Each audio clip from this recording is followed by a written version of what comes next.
Kanina kasi full storage ako, so sorry, inulit ko ulit. Nagdidikdik kami ngayon ng tawas.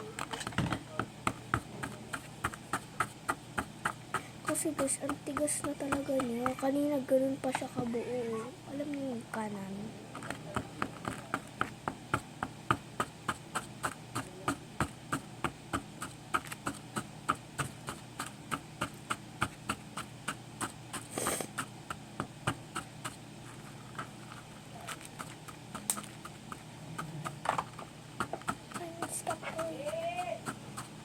Akala ko sabi baril.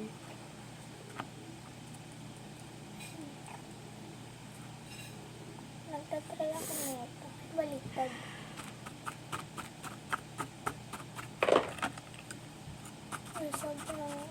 Habang siya nagtatry din ako nagdidik. Ang tawas. Nagtatawas ba si Ate Renzi? Si Kuya. Parang sana. Di halata. Ay, si Kuya lang pala.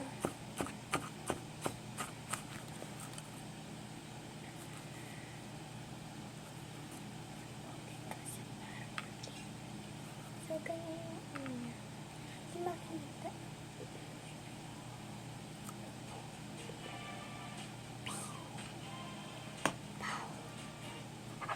So, try naman natin ito. Kita nyo. Face base powder. Kunin mo nga pa. Ay! Nakakuha ko sana tablet ko. Sakit. Nanggagay ako. Guys, di ako naiyak kasi naglagay ako kanina ng Tide Eye Relief. Cool siya. So, malamig. Hindi sila magkakulay kasi nalagyan ko sila ng ganito. Yung maputi. Nalagyan ko siya niyan.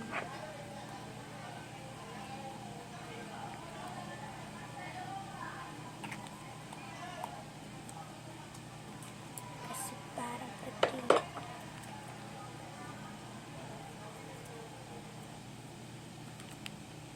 Make-upan ko yung make-up.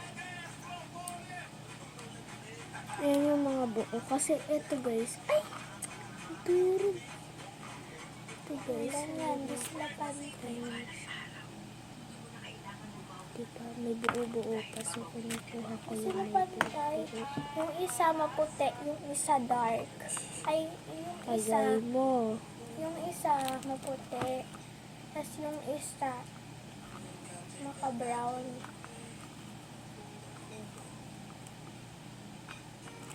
Diba?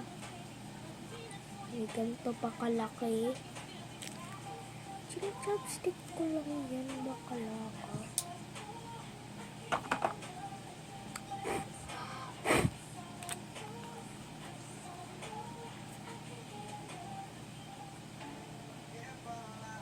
Ignore my clip, okay? Hindi mo talaga mag-makeup. Siya lang, nagtatry siya sa kanya.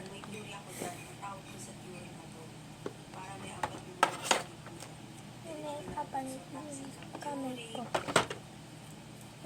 First time ko yung make-upan ng aking kamay. Oh, they like do, re, mi, fa, so. Ka. Naiihi ka po, Timayan? Susuko na yata sa atin. Dudurugin ko ito. Nagkakawa na sa tawas na Renzi.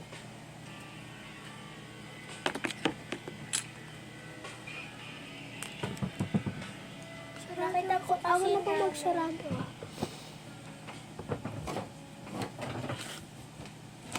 Nakita ko kasi namin buo. Ayan, may flash on na siya. Okay, wala.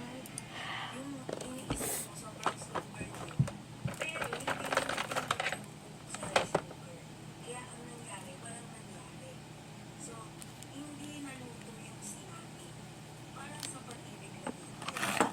Ito yung gagamitin ko sa mata. Hindi sa mata ko sa bato ng kamay ko.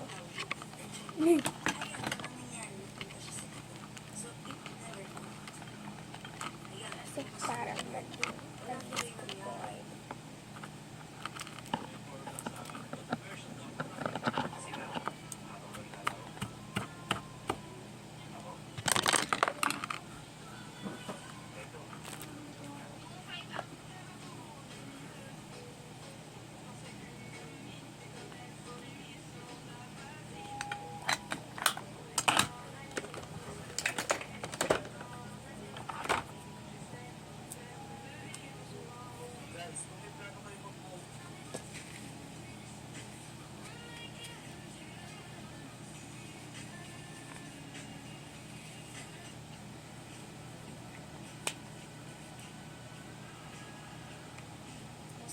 My husband gently tapped his glass twice, and I immediately filled it with water. We chatted for a few minutes. Then he tapped his glass again, and I got up to refill it. Our neighbor, who had been watching, couldn't take it anymore. He said to my husband, "If you want more coffee, ask for it.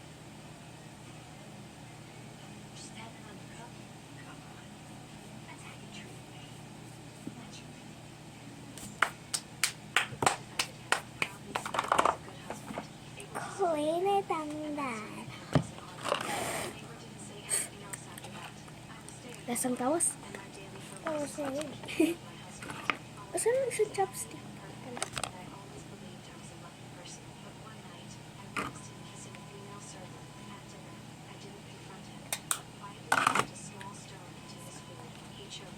Gagamitin natin yung stick niya.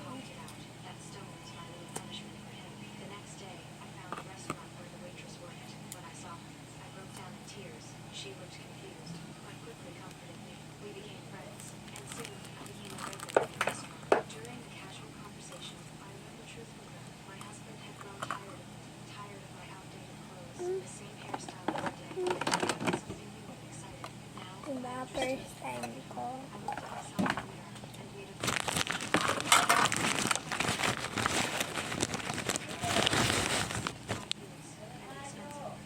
When my husband came back from work, I walked downstairs in high heels, wearing a soft pink dress. My eyes glowed with anticipation. He simply asked me, "Not yet."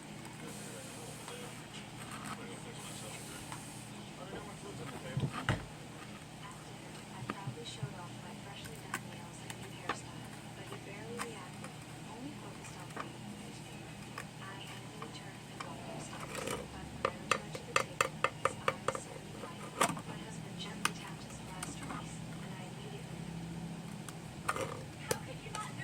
It means na tayo. truly loved me. Why would he So, bye guys.